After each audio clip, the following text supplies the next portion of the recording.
दोस्तों, भारत और चीन के बीच पिछले कई महीने से जारी तनाव फिर से चरम पर पहुंच गया है और भारत ने पैंगोंग झील के दक्षिणी इलाके में चीन को उसी की भाषा में जवाब देते हुए ऊंचाई वाले इलाके में अपनी पैठ मजबूत कर ली है। इससे पहले जून में गलवान घाटी में भारत की कड़ी कार्रवाई के बाद ड्रैगन सेना घबरा गई थी और बिना पेइचिंग की सहमति के स्थानीय चीनी कमांडर ने तनाव वाले इलाके से पीछे हटने का फैसला ले लिया था। हालांकि अपने कमांडर के फैसले से ड्रैगन काफी बौखलाया हुआ है। दरअसल भारत ने अब अपनी रणनीति में बदलाव कर लिया है। अभी तक भारत अपनी जमीन बचाने के लिए बातचीत से मामला सुलझाने की कोशिश कर रहा था, लेकिन चीन की हरकतों ने भारतीय सेना के गुस्से को भड़का दिया है। अब भारत चीन से अपनी एक एक इंच जमीन का हिसाब लेगा।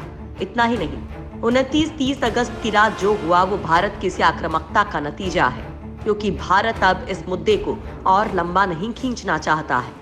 अब भारत आज के मुद्दों को तो हल करने के मूड में है ही, साथ में अब 1962 में चीन की तरफ से कब्जा की गई जमीन का भी हिसाब होगा।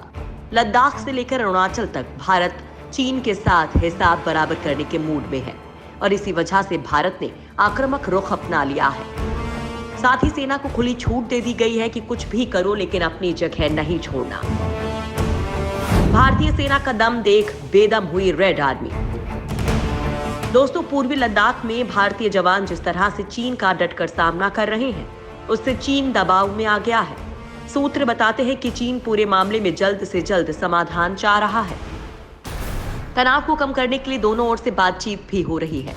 तनाव के माहौल के बीच हुई ब्रिगेडियर स्तर की एक और बैठक में भी कोई ठोस नतीजा नहीं निकला। दरअसल 29-30 अगस्त की रात को चीन की ओर से घुसपैठ की जो कोशिश हुई थी, उसके बाद ब्रिगेड कमांडर लेवल की बातचीत शुरू हुई थी, लेकिन अब तक कोई ठोस नतीजा नहीं निकला है। दरअसल भारतीय सेना को 29 अगस्त की रात एलएसी की तरफ पैंगोंग लेक के दक्षिणी किनारे पर कुछ संदिग्ध गतिविधियों का पता चला था। ये चीनी सैनिकों का काफिला था, जिसमें कई जीप और एसयूवी शामिल थे। इस इलाके में पहले से तैनात भारतीय सेना के जवानों ने तुरंत सक्रियता दिखाई और तेजी से पहाड़ी पर चढ़कर अपना मोर्चा संभाल लिया।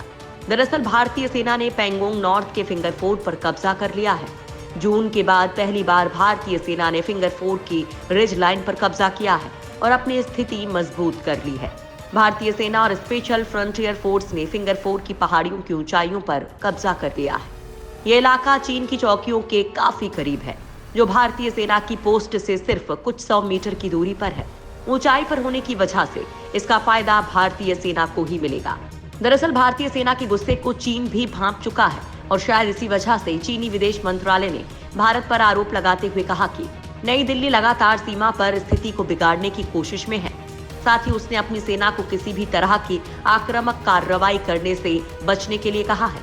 उसे डर है कि कहीं फिर सेना चीनी सैनिकों की गर्दन तोड़ दी जाए। चीन के धोखे से निपटने को तैयार फ्रंटियर फोर्स। दोस्तों, 29-30 अगस्त को चीन के ताकतवर होने का गुमान तोड़ने वाली फ्रंटियर फोर्स ने पूर्वी लद्दाख में मोर्चा संभाला है। बताया जा रहा है कि इनकी संख्या में भी इजाफा किया गया है। ये खतरनाक कमांडो दस्ता अब लद्दाख की चीन से लगी पहाड़ियों पर अपना डेरा जमाए हुए हैं। फिंगर फोर की जिस पहाड़ी पर भारत ने कब्जा किया है, वहां से चीन की चौकियां साफ नजर आती हैं। ऐसे में इन जैसी सभी जगहों पर फ्रंटियर फोर्स के जवान तैनात किए गए हैं। फ्रंटियर फोर्स की विकास बटालियन की भारत चीन की वास्तविक नियंत्रण रेखा पर भारतीय नियंत्रण वाले अहम हिस्सों को कायम रखने में अहम भूमिका है। इस फोर्स में प्रमुख रूप से तिब्बतियों की भर्ती की जाती है, लेकिन अब इसमें गोरखा और तिब्बती दोनों शामिल हैं। इसी वजह से ये फोर्स और खतरनाक हो जाती है।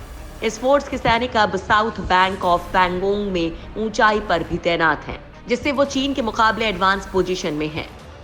सूत्रों के मुताबिक जब चीन की घुसपैठ की कोशिश की खबर लगी तो भारतीय सैनिक अहम जगहों पर पहले ही पहुंच गए और उन पॉइंट्स पर अपनी स्थिति और ज्यादा मजबूत कर ली थी, जिस पर दोनों देश अपना होने का दावा करते हैं। अगर हम नॉर्थ बैंक को देखें यानी फिंगर एरिया को, तो वहां चीनी सैनिक फिंगर फोर की चोटी पर बैठे हैं और हाइट का फायदा लेने की कोशिश कर रहे हैं। अब साउथ बैंक में भारतीय सैनिकों ने वही किया है और ऊंचाई पर तैनाती कर डट गए हैं। लद्दाख में मिले धोखे के बाद अरुणाचल में अलर्ट। 29-30 अगस्त की रात पूर्वी लद्दाख में चीन से मिले धोखे के बाद अब अरुणाचल प्रदेश में भी सेना अलर्ट पर है। टाइम्स ऑफ इंडिया की एक रिपोर्ट के मुताबिक अरुणाचल प्रदेश के एक अधिकारी ने बताया कि सुरक्षा बलों की संख्या बढ़ाई गई है, लेकिन चीन की तरफ से सीमा अतिक्रमण के प्रयास जैसी अभी कोई खबर नहीं है। उन्होंने कहा कि गलवान घाटी की घटना के बाद से ही भारत की तरफ से एहतियातन सुरक्षा बलों की संख्या बढ़ाई जाने लगी थी।